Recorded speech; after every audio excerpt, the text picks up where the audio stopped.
Welcome back to another episode of Live from My Parents' Basement. This week I talked to a friend of mine, Bryce McGlothlin, to talk about Star Wars theories, Star Wars stuff in general, pretty much just the history of it, nerdy stuff, movies, yeah, whatever. It was a fun time, and I hope you enjoy listening to it. Thanks.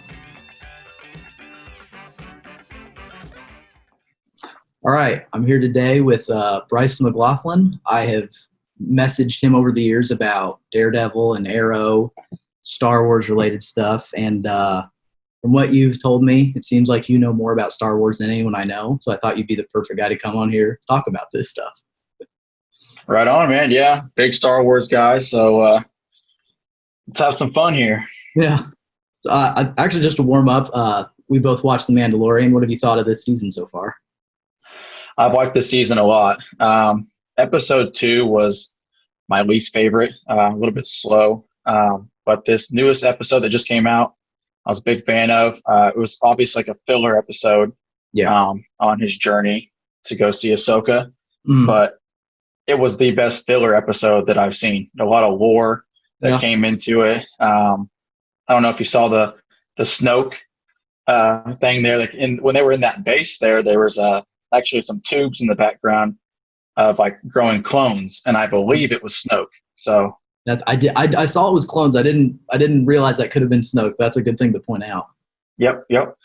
Because that was technically, I think that they were trying to get Baby Yoda's DNA to try and create, some sort of clone, because Palpatine was always into cloning things and such. So I'm hoping that's what it was, a little kind of like a little Easter egg there.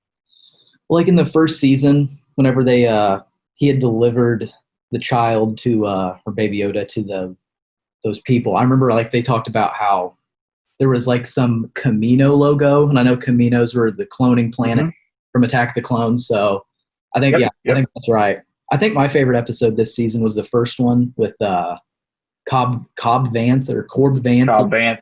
Boba Fett's armor. I love that. I thought that was a really fun episode. But on the whole, I really like The Mandalorian. I think it's a great way to start out the season for sure. Yeah. Absolutely. Grabs your attention, and then obviously who I think is Boba Fett showing up at the end there. Yeah. That was pretty awesome. I'm just wondering when he's going to come back into play.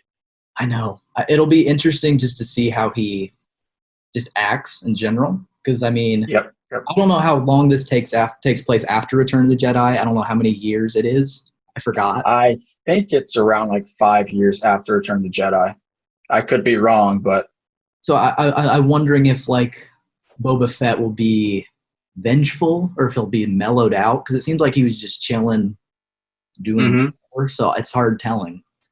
Being a hermit, That's what it seemed like. That's what was cool. I mean, it almost reminded me of like what hopefully the Obi-Wan series will be like, which I'm very excited for. Yes, I am too. And my favorite detail of The Mandalorian is how when he walks, his armor sounds like spurs on cowboy boots. Just to get a Western vibe. I love Western feel. Yep. Yeah, that's great. So I think today, I told you we were going to talk about Star Wars theories since there are hundreds, thousands, however many. So some of them might not work because some of the sequel stuff might have answered it, but I still think it'd be fun to talk about. But do you want to go ahead and start with what you got, if you got any? Off the top of my head, I can't think of any. Like, what exact theories are you talking about? Like, we're thinking like, theories of things that, people think could happen, or theories of like, what if this did happen? Either or. Like, I actually have my favorite one, and this isn't like something you can prove or disprove, but it's more of like, I like to think this is how it went. It's because it sort of adds to it. I've always liked the idea that Mace Windu thought he was the chosen one because he was always very arrogant and prideful of himself, and he always felt like he was the one that needed to do things, I mean, he wasn't, but I like to think that he thought because he never liked Anakin. He never really he was all right. He was okay with Obi-Wan, but he disliked Obi-Wan because he was training Anakin. So I like to think that Mace Windu was the chosen one. And I think I've heard this. It's not just me thinking this. I think I've heard other people say this. But, I mean, he almost killed the Emperor. That would have solved a lot of stuff. So I like to think that he was so arrogant and mean because he thought he was the one that was supposed to bring balance to the Force when everyone else thought it was Anakin. I just like that little wrinkle to it, that he thought that about himself. Yeah, and he was very arrogant. He thought very highly of himself. And I mean, in a way, he had the right to. I mean, Absolutely. He was second in line to Yoda. He was the only person that probably could have rivaled Yoda in fighting, because I mean, Anakin just wasn't there yet. Eventually, he would have surpassed him, but at the time, it was Yoda and Windu right behind him. So, and in that fight where he fought Palpatine, I honestly do think that he beat Palpatine. Absolutely. A lot of people say that, oh, Palpatine let him beat him, and I don't think he did. Why would he let him? Because maybe he thought that it would help Anakin turn, kind of like it happened. It's true. But I just, honestly, I think that Windu beat him straight up. I liked that his, I think I read like his style of Jedi combat, we're getting deep into the nerdy stuff now, was like very forceful and aggressive. But I don't know. I've always liked Mace Windu because it's never like he was doing anything shady. He was just very straightforward and militaristic with how he went about things. So, but yeah, I like to think he thought that highly of himself. Like, no, I'm it. I'm the one who's bringing it. Yeah. I'll get really nerdy here. So they say, like, his fighting style is called Vapad, and he's the only one to have ever mastered it. Basically, it means he fights fully in the light side, but he can also pull from the dark side. And it's like such a hard thing to master, because once you do pull to the dark side, a lot of people can't control it and it takes over them. Mace Windu is strong enough to pull from both sides and use, both sides of the Force to fight, which made him so much stronger than anybody else. Because, you're normally fighting with the light side or with the dark side, and he could pull from both. So, I mean, that's pretty impressive, because there's not even like, it never even hints at that he's like bad at all. Even in like the show, it never even hints at, oh, he's dark. It's like, no, I'm in control. There's no need for that. Yeah, yep. He's completely in control. So it's just like, the only person that I know that has been able to master that. So that's pretty cool. That is neat. What else do I got here? I got a little list. I don't think this is canon, but I think in some of the legend stuff, they say that the droid that blew up on Tatooine had the Force. I think that's sort of dumb. I like to think it was just coincidence, like just good luck that it happened to be that way. Yeah. Something like that. I'll say one of my theories that's just like, actually, I got to credit Star Wars Theory on YouTube. Mm-hmm. This is one thing that he came up with. What if Anakin was actually trained under Darth Maul? So what if Darth Maul takes out Qui-Gon like he did, he takes out Obi-Wan, and then he takes Anakin with him. And instead of taking him back to the Emperor, he trains him himself.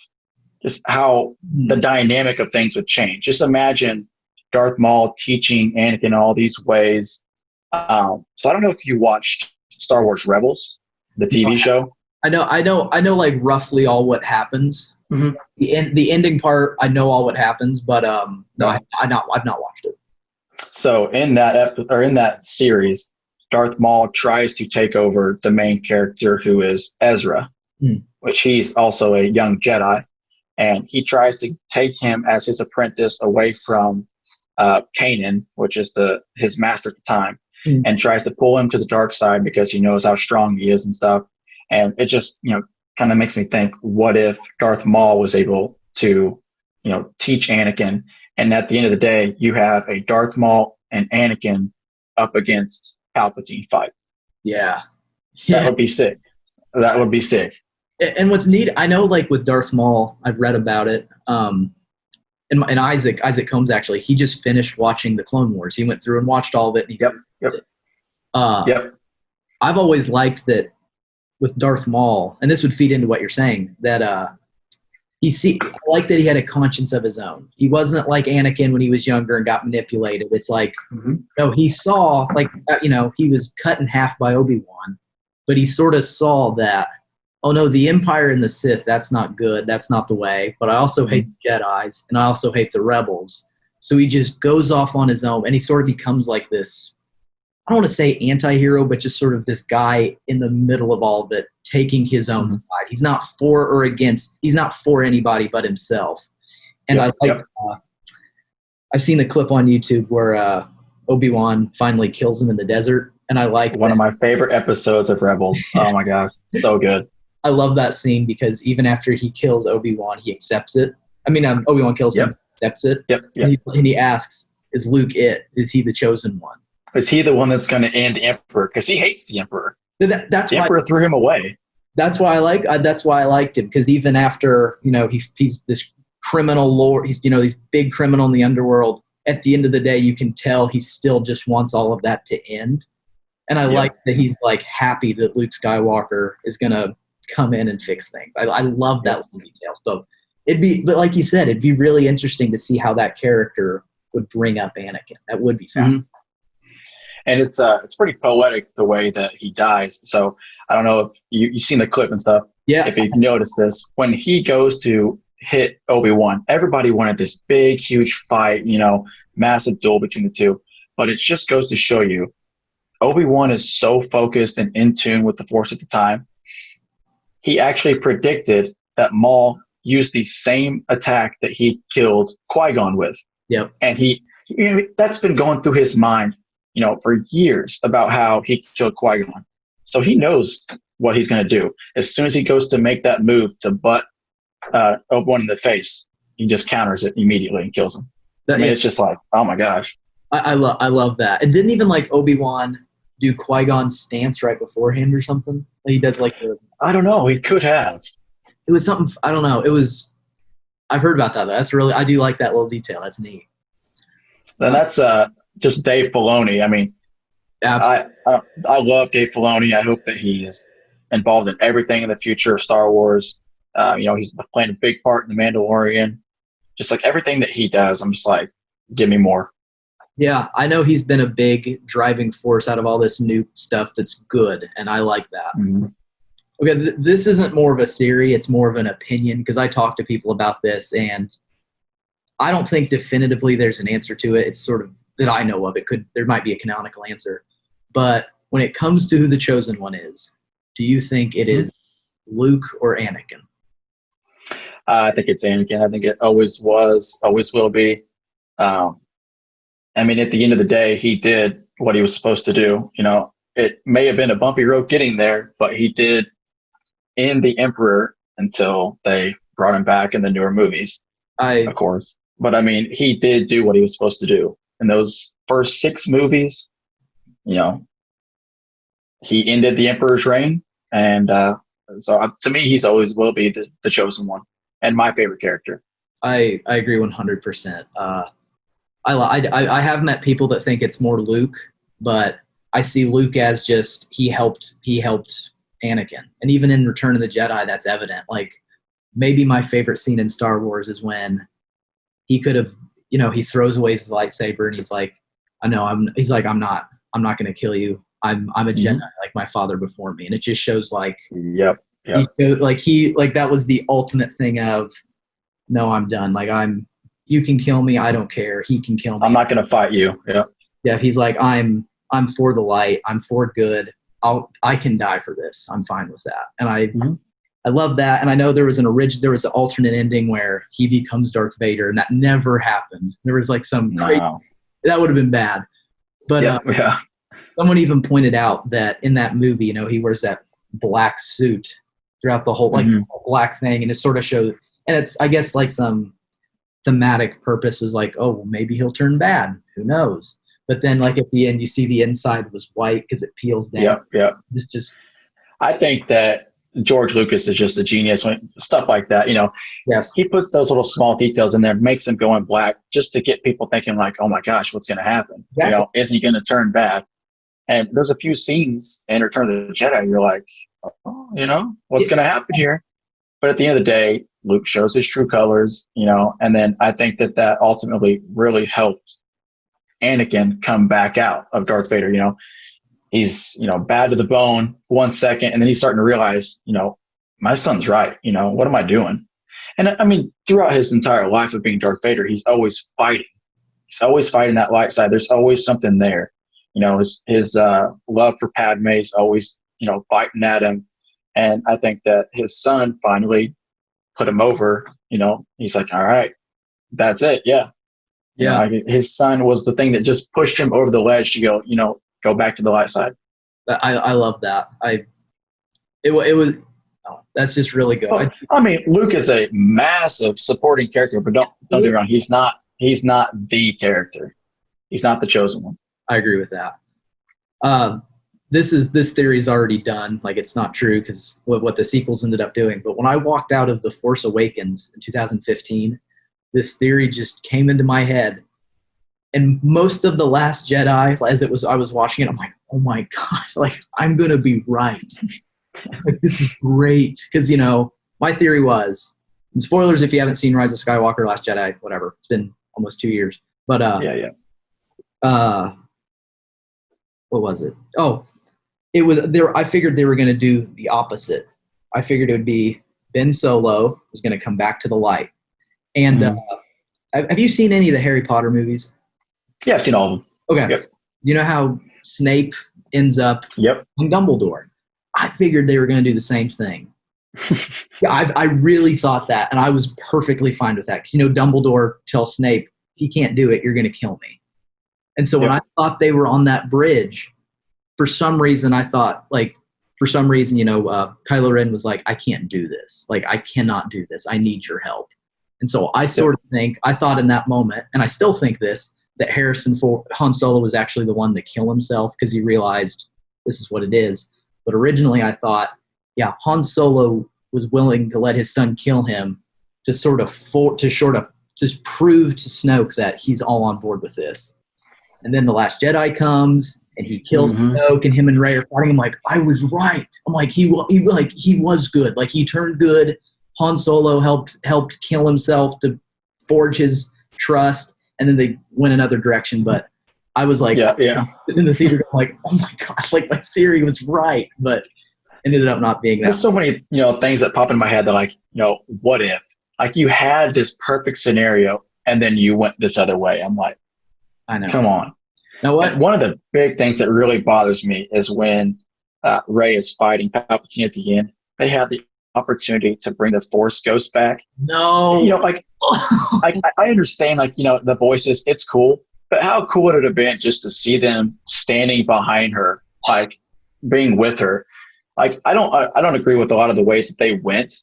No. So you could have saved, you could have made a lot of people happy if you show, like, a Force Ghost Anakin, Luke, is standing behind her with, their arm on her shoulder or something. Oh my gosh. But we got what we got. So yeah. Like, The Rise of Skywalker on the whole, what did you think of it? Just like in general. To be honest, it was a very fun ride, nonstop action.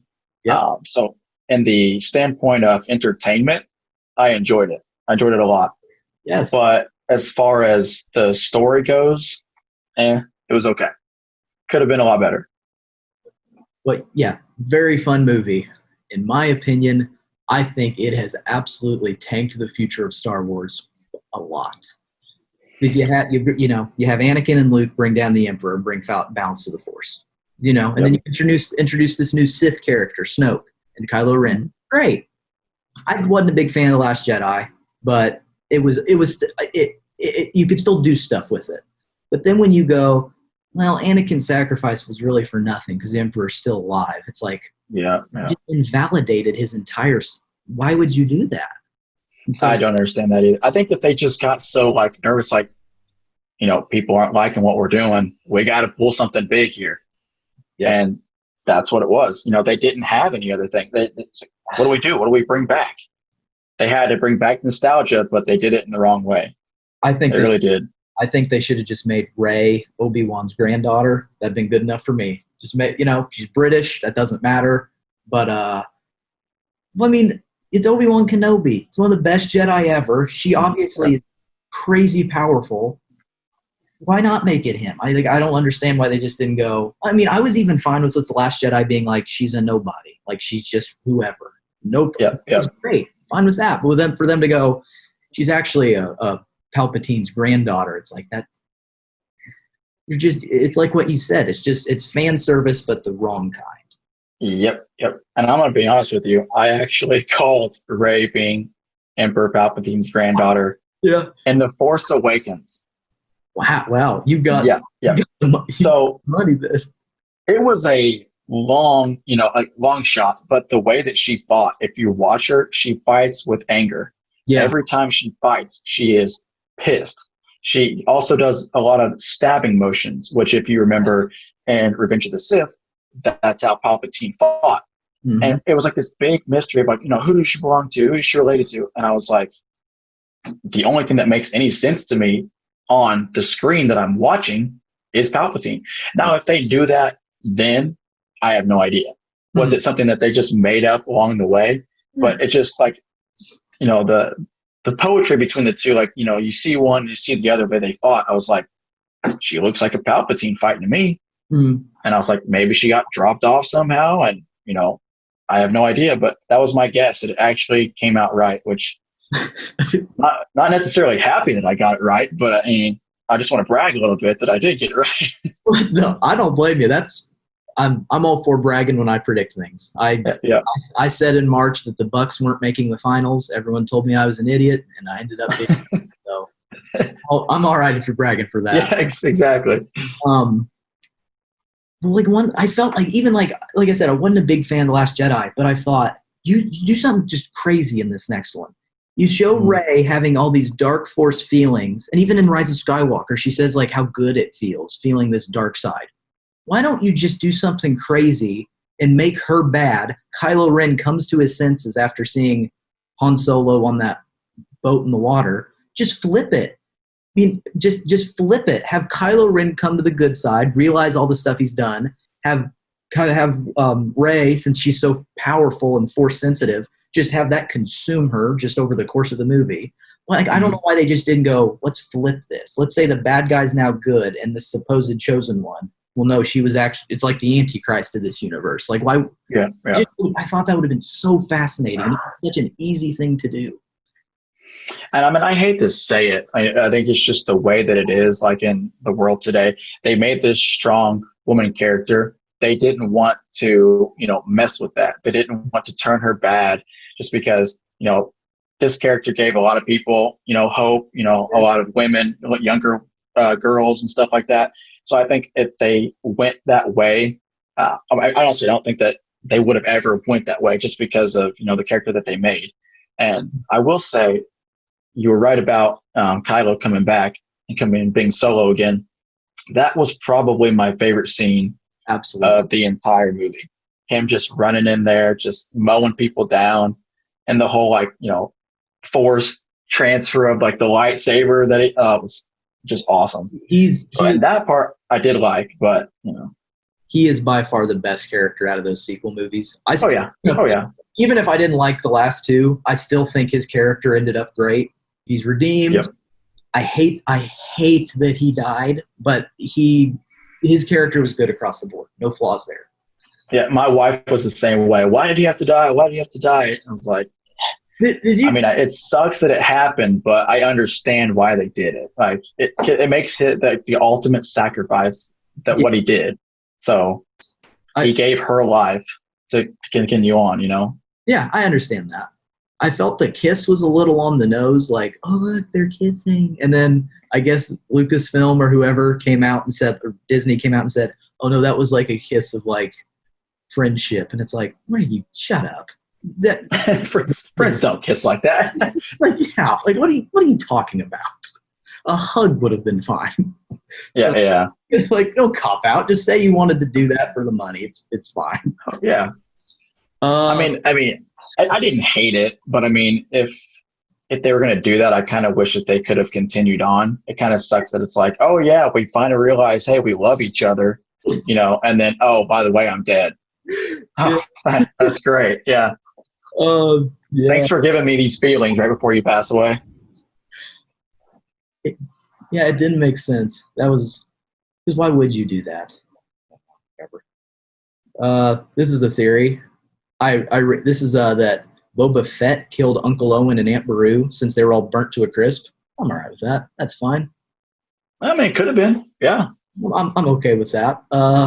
One I always see is that Han Solo is force sensitive since he's like doing these crazy maneuvers in space. Like C-3PO is like, you have this, however many odds to one, and he still does it. Yeah. Whatever. I don't care. That's Don't fine. tell me the odds. Don't tell me. Yeah. Did you like Solo, the Han Solo movie? I thought it was fun. I liked it. It wasn't near like my favorite. I liked Rogue One better. Mm-hmm. But I did not hate it as much as like other people did. Everybody hated it. They said that they hated the way that he got his name Solo. And I was just like, I don't hate it. It's not nothing to like, make me get mad about. Well, I think it was a fun movie though. That Alden Ehrenreich did a really good job of actually playing Han Solo. He didn't just do like a Harrison Ford impression. He sort of made it his own at the same time. Mm-hmm. He did a really good job. I loved Donald Glover as Lando. Loved that. I love Donald Glover in general, so it just he played it perfectly. Yeah. Have you seen Atlanta? I think it's on Hulu. I've watched a little bit of it. Yeah. There's only 2 seasons so far, but I really like that show. I watched, I think, most of the first season, and then for some reason I just never continued it. He's good. For what I watched, he's just such a good actor. He's good. He's also the Childish Gambino, which I think he's retired. Yep. But yeah, he's very. Yeah, I don't know if he still raps or does music or anything like that. Yeah, but he's good. I will say I did like the ending of Solo. So Darth Maul is actually like one of my top 3 favorite characters of all time. So when he showed up at the end, I was just like, yes. And I'm thinking, and I hope that they're going to do a series based off, I forget what the name of it is, the Crimson something. It's like the Crimson Dawn. Yep. It's like his thing that he had, he was running Crimson Dawn and stuff like that.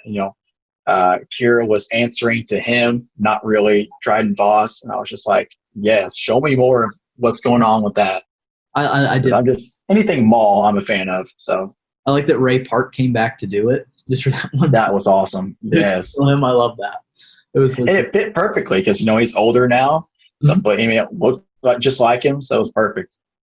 I mean, like favorite characters, Obi-Wan has always been mine. It's mainly because of the prequel's all right, but it's mainly because of him just in Revenge of the Sith. I love him. I love that he realizes that, he sort of screwed up a lot with Anakin in a lot of ways. And I like that he, even the 19 years he's alone on Tatooine, it's just him reflecting on that and him trying to make amends.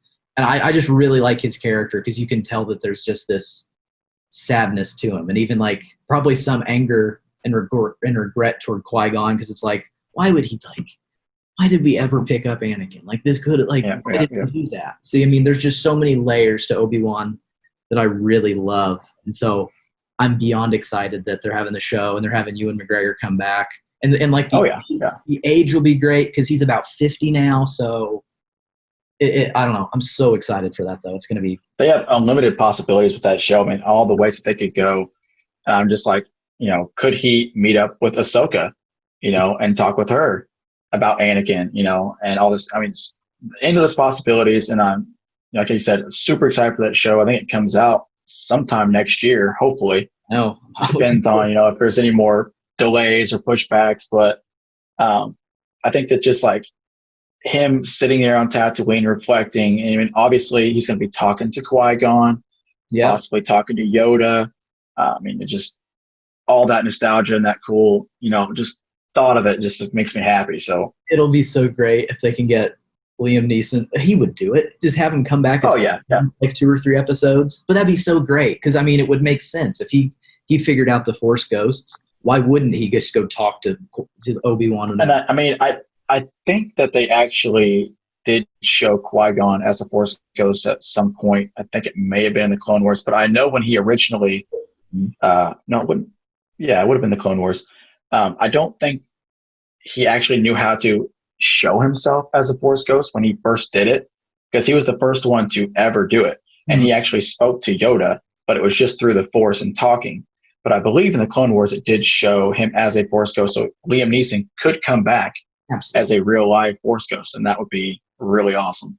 Yeah, that's just like feeding him knowledge, like Qui-Gon, what did I do? I messed up, blah, blah, blah. Qui-Gon just being like, you did what you could, blah, blah, blah. He could like just giving him pointers. He could go like, why, like, just like he could like just be mad at him, even going like, why, like, it's your fault all of this happened because you decided you wanted to bring that boy with us. You wanted to bring Anakin with us. I mean, it'd be great. It'd be a great time to do that. Yeah. I mean, Qui-Gon's such an awesome character too that we never really got to see. No. He was the one character that could have been on the Jedi Council easily, but he did things his way. He was like the biggest believer in the Chosen One and that philosophy. He multiple times just did not do what the council asked him because it's not what he believed. He didn't think that was right. He thought that the council was wrong in a lot of ways. He believed in the council itself, but not always their views.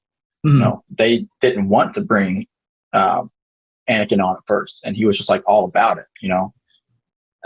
And I'd say the reason he was the first to do a Force because he's a gray Jedi. Like he just believed in the purity of the Force. So he's like, well, I gotta know all about it. So I mean, it probably takes a little bit of both from both sides to be able to even do that. Yoda was smart. Yoda realized that. Obi-Wan probably realized that because, they're all about balance. Like those three guys, probably more than any other Jedi, and Luke, were all about balance. They knew light was better, but they realized, again, it's just balance. So that's why, in their old age, that's all that time on Dagobah and Tatooine. Yep. Figured it out. They probably just meditated on it, figured out how to control it like Qui-Gon did, and that's how they got to that point. Yeah. Well, I think that's a good point to stop. That was pretty good. I haven't talked Star Wars in a long time. I could talk about it all day, every day. I remember one time we were messaging about something, and you said, like, I spend a lot of time just reading about the history of it. And I was like, that sounds like, it's like, that sounds like what I do, but with like DC Comics. I'm like, because I like just Batman. I just, all the way down the line, I can I know about all of it. So I was just like, yeah, he knows what he's talking about. Yeah, so it's kind of nerdy, but sometimes I'll read about what the species is called and like what planets they came from and stuff like that. It's fascinating. So I mean, like Darth Maul is like like I said, he's one of my favorite characters. I'm like, oh yeah, he's a Zabrak. He was born on Dathomir. People are like, what is this guy talking about? Yeah. Well, I like that in Rogue One, they had like Darth Vader's castle on Mustafar. That was really cool. Yeah. Like that's a really neat detail. I really like that. I might send you this link to this. It's a YouTube channel I love, but they did like this big video about I think it's called Shadows of the Empire. Have you heard of that? Yep. They did this big long introspective piece on it about like the history of it, and they talked about it was like a green guy with a ponytail. I forgot what his name was, but he was some Empire guy, but really fascinating. Okay. It's not canon now, which sucks, but they said like this guy broke down like this story is like really good because it's all about the Empire and the Emperor, and it could still fit into the canon. None of it's like crazy, but it's really interesting. It's really interesting. And that's what I like about Dave Filoni doing a lot of this stuff. Even Jon Favreau, like they're bringing in these small pieces that are not canon, like Cobb Vanth. He is actually in a story that's Legends. And they brought him in. Now they changed the way that he got Boba Fett's armor, but the fact that they brought him in, he has Boba Fett's armor. It's small things like that they can integrate into these things. That's awesome. It's stories that people have heard before, but they bring it in and switch it up a little bit and refresh it. So I hope they continue to do that. I hope they bring that one guy, Admiral Thrawn. I think he's in some of the animated stuff. He's in Rebels. Yeah, he's like the main bad guy in Rebels. There you go. I mean, I think you could easily get the guy Mads Mikkelsen, who was in Rogue One, is like a scientist. A lot of people were hoping that he was going to be like Thrawn in that, but yeah, cool character to be in the live action movies. Star Wars. Absolutely. I hope that they do bring him in. So I don't want to ruin anything for Rebels if you haven't seen it or anything, but towards the end, Ezra and Thrawn are, fighting against each other, and something happens. And at the end of the episode, like the very last thing you see, it's a huge cliffhanger, and it involves Ahsoka and another character from Rebels. Ooh, And it's all tied around Thrawn and Ezra missing. So you gotta check that out, I because need. I think it may play into where we're going with the Mandalorian a little bit, with Dave Filoni being part of it. He's Din Djarin's going to look for Ahsoka. Is she already out doing these kind of things? Because Rebels shoots forward to right after Return of the Jedi. So it actually takes place, I believe, in between 3 and 4, most of it. At the very end, it shows it like after Return of the Jedi. It's like a flash forward of where the characters are at now, so it could all tie in.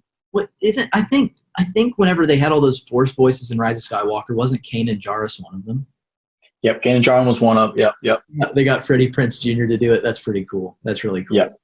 But yeah, it's that like whole series is really good. It's more of like a kid show, and there is a lot of filler episodes, but the episodes that are not filler are just so good. You get to see Ahsoka actually fight Vader for the first time. It's the first time Ahsoka has seen Anakin again since he turned. Really good stuff. I really wish in Revenge of the. I mean, it's impossible to do because this I don't know when the show came out, but I wish there was just some hint that he had an apprentice in Revenge of the Sith, just some inkling of that. But yeah, it's like I mean, it was impossible to do because they didn't even have that on their plate at the time. Yep. A little thing that would have been the icing. It's just like she didn't even exist after that. And Revenge of the Sith, it's like, oh yeah, no, she's never around. I do like. I think one of my favorite parts of Revenge of the Sith is Order 66. That's just a sad scene. It's brutal. Oh my gosh, yeah. And have you seen the ending of Clone Wars, the new season 7? No, I've heard about it, but no, I haven't seen it. The last couple episodes there, I think it's like the last 4 episodes, really goes into Order 66, and like it legit bumps into Revenge of the Sith. It's really good stuff. So I definitely say watch that, and possibly watch Rebels if you get the chance. I mean, I think it's all on Netflix, so I have no excuse not to watch it. Yeah, Disney Plus it's all on Disney Plus for sure. And I got Yep. I got HBO Max recently. Very nice. I'm thinking about getting that as well. Yeah, especially for the Justice League stuff coming up. So. Oh, yep, I'm very excited for that. Yeah, I can imagine. Oh, yeah. What do you think of what's his face? Robert Pattinson as Batman. I like to hear what people think of this. I like it. I love A lot of people hate it. I like it. I mean, and especially that first trailer I watched, I was like, yes. Like me and Isaac, Because I've seen movies that people haven't seen that have Robert Pattinson in it. Everybody thinks of Robert Pattinson, and they're like, oh no, he's just Twilight. And I'm like, no, he's a good actor. You need to watch other movies. Absolutely. Have you seen The Lighthouse? I have. Yeah. Excellent. That's wild. It's so good. That movie is wild. Like it's insane. Like it's played up as this horror movie. It's hilarious. It's so yeah. Oh man. But no, that another good one to watch is Good Times. Yeah, good. Seen it. Yeah. It's a good movie. Solid movie with him in it. Yep. I don't know. That whole trailer. Even Zoe Kravitz as Catwoman. Mm-hmm. Perfect. I love that. What's his face? Colin Farrell's playing the Penguin. Colin Farrell. Yeah. You never know. Colin Farrell knows him. The handsome Irishman that he is. He's just like, I like to think he actually gained the weight and it's not a fat suit. It's not. It looks nothing like him at all. No. When I first watched it, I didn't realize, and then I went back and I was like, wait, that's got to be him. That's his character that he's playing. But yeah. That trailer's perfect. Even like the Nirvana. I've probably seen it like 10 times. Oh, I mean, me and Isaac, we joke about how we like need to watch that before bed because it helps us sleep. Like we watch it, like that hit the spot. I can sleep easy. Yeah. I'll just randomly be sitting in the living room and I'm like, put it on the TV, just put it on the big screen. I'm like, yeah, I'm gonna watch it again. Oh, for sure. Like like when I watched it the first time, I saw like that YouTube had it like at 720p, and I'm like, no. No. It was like 1080. I got my headphones on, had the volume right, made sure I was in a space where no one was going to bother me, and I watched it all the way through, and it's pristine. It's perfect. Yeah. Even the part where shoot, I like that he gets shot in the chest, like just like point blank in the chest, and he sort of goes like this, or even when he just beats his eyes. So excited for it though. So I don't know. This is also a theory that's like a fan theory that somebody came up with, and if it comes true, it's going to be just awesome. Mm-hmm. So his Batman symbol on his chest, if you look at it, people say that it's actually pieces of a gun. Oh yeah. That he disassembled, and it was the gun that killed his parents, and he made it into the Batman symbol. And I'm like, if that's true, that's sick. And if it's not true, they need to make it true, just because that's awesome. Oh, it's I'm so excited for it. I like Paul Dano as the Riddler. I don't know if you've seen any of the other movies he's in. That is like up there with some of the best casting there is. If I have, I don't know it off the top of my head, but I'm sure I've seen it just because I watch movies all the time. So he exclusively plays like weaselly, mean, like just like these crazy, like it's just always just some whatever. And he's redheaded, so like him playing it's like what's he in? He's in There Will Be Blood, Prisoners, but he's just always playing this like weaselly. Oh, I've seen Prisoners. Yeah. He's the I legit just watched that again like a couple weeks ago. I love that movie. It's amazing movie. That's that movie, like Jake Gyllenhaal's character in that, Detective Loki. Love him. He was actually, well, come to think of it, Jake Gyllenhaal, whenever they knew they were recasting, he was my number one choice to be Batman. I love Jake Gyllenhaal too. Absolutely. One of my probably my top 3 favorite actors. So. Yeah, he's probably in my top 10 for sure. Brad Pitt's my favorite for multiple reasons. Brad Pitt, yeah. I mean, he's always solid. So. he's just effortlessly cool in everything he does, especially like the Ocean's movies. But yeah. So I love those. All right, well, man, thanks for stopping by. That was pretty good. Absolutely. Might need to get together again once the season wraps up. Mandalorian. Maybe I'll bring Isaac in. We can maybe Parker Ramsey or something. We can talk about that. But okay. Yeah, absolutely. Sounds good, man. Thanks for coming by. Been fun. Thanks for having me.